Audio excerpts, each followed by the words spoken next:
Hello, എല്ലാവർക്കും നമ്മളുടെ ചാനലിലേക്ക് സ്വാഗതം. വെണ്ടയ്ക്ക മോരുകറിയാണ് കേട്ടോ ഇന്ന് നമ്മൾ തയ്യാറാക്കാൻ പോകുന്നത്. പാൻ ചൂടായി വരുമ്പോൾ അതിലേക്ക് 2 ടേബിൾ സ്പൂൺ വെളിച്ചെണ്ണ ഒഴിച്ചു കൊടുക്കുക. വെളിച്ചെണ്ണയൊക്കെ നന്നായി ചൂടായി വരുമ്പോൾ അരിഞ്ഞു വച്ചിരിക്കുന്ന വെണ്ടയ്ക്ക ഇട്ട് കൊടുക്കുക. 100 ഗ്രാം വെണ്ടയ്ക്കയാണ് ഞാൻ എടുത്തിരിക്കുന്നത്. മുക്കാൽ ഭാഗം വറവാകുന്നത് വരെ വെണ്ടയ്ക്ക വെളിച്ചെണ്ണയിലിട്ട് വറുത്തെടുക്കണം. നല്ല ക്രിസ്പി ആയിട്ട് എടുക്കരുത്. നമ്മൾ കിച്ചടിക്കെല്ലാം എടുക്കുന്നത് പോലെ ആവരുത്. ഒരു മുക്കാൽ ഭാഗം വറവേ ആവാൻ പാടുള്ളൂ. പാകത്തിന് വറവാകുമ്പോൾ ഈ വെണ്ടയ്ക്കെല്ലാം പാനിൽ നിന്ന് മറ്റൊരു പാത്രത്തിലേക്ക് മാറ്റി വെക്കണം.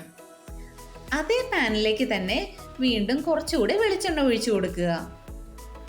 വെളിച്ചെണ്ണ ചൂടായി വരുമ്പോൾ ഒരു 1/4 ടീസ്പൂൺ കടുക് ഇട്ട് കൊടുക്കുക. കടുക് എല്ലാം നന്നായി പൊട്ടി വരുമ്പോൾ ഒരു 2 വറ്റൽമുളക് ചെറുതായി അരിഞ്ഞത് ഞാൻ ചേർത്ത് കൊടുത്തിട്ടുണ്ട്.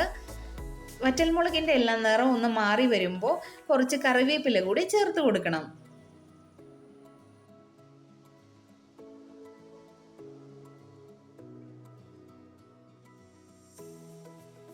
ഇതിലേക്ക് 1/2 ടീസ്പൂൺ വെളുത്തുള്ളിയും 1/2 ടീസ്പൂൺ ഇഞ്ചിയും ചേർത്ത് പച്ചമണം മാറുന്നത് വരെ വഴറ്റിയെടുക്കണം.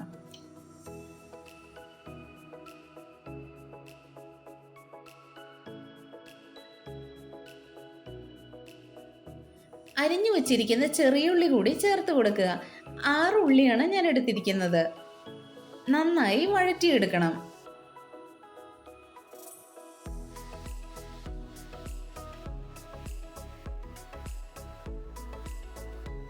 ചെറിയുള്ളിയെല്ലാം നന്നായി വഴണ്ടി വരുമ്പോൾ അതിലേക്ക് 1/4 ടീസ്പൂൺ മഞ്ഞൾപ്പൊടി, 1/2 ടീസ്പൂൺ മുളക് പൊടി, 1/4 ടീസ്പൂൺ ഉലുവാപ്പൊടി, 1/4 ടീസ്പൂൺ കായപ്പൊടി, ആവശ്യത്തിന് ഉപ്പ് എന്നിവ ചേർത്ത് മസാലയുടെ പച്ചമണം മാറുന്നത് വരെ വഴറ്റിയെടുക്കണം.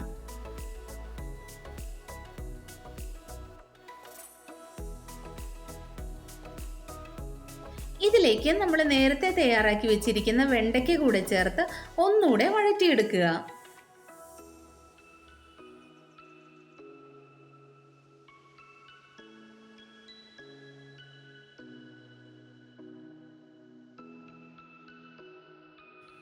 ഇനി നമുക്കിതിലേക്ക് 1/2 ലിറ്റർ മോര് ഒഴിച്ചു കൊടുക്കാം. നന്നായി ഇളക്കി യോജിപ്പിച്ചതിന് ശേഷം മോര് ചെറുതായി ഒന്ന് ചൂടാവുമ്പോൾ തന്നെ ഫ്ലെയിം ഓഫ് ചെയ്യുക. നമ്മുടെ റെസിപ്പീസ് എല്ലാം ഇഷ്ടമാവുകയാണെങ്കിൽ ഒന്ന് സബ്സ്ക്രൈബ് ചെയ്ത് സപ്പോർട്ട് ചെയ്യണേ എല്ലാവരും.